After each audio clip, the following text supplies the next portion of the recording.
প্রিয়তমা ছবিতে জুটি বেঁধেছিলেন ঢাকাই সিনেমার নায়ক শাকিব খান ও কলকাতার নায়িকা ইদিকা পাল। বরবাদ নামে নতুন আরেকটি ছবিতে জুটিবদ্ধ হয়েছেন তারা। ছবিটি পরিচালনা করবেন ছোট পর্দার পরিচালক মেহেদী হাসান। তবে এটাই তার প্রথম সিনেমা। বিষয়টি নিয়ে পরিচালক মুখ না খুললেও তার এক ঘনিষ্ঠ সূত্র বলেছে, অনেক আগেই শাকিব খান ও ইদিকা পাল ছবিটিতে জুটিবদ্ধ হয়েছেন।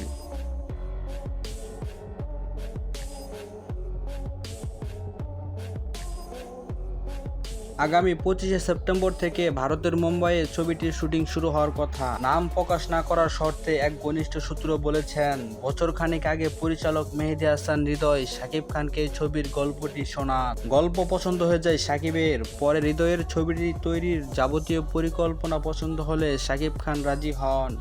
আগামী 25শে সেপ্টেম্বর থেকে টানা 45 দিনের শিডিউল দিয়েছে শাকিব খান।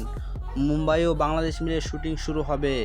ছবিটি আরও শিল্পীদের নাম কিছুদিনের মধ্যেই পরিচালক নিজ থেকে জানাবেন।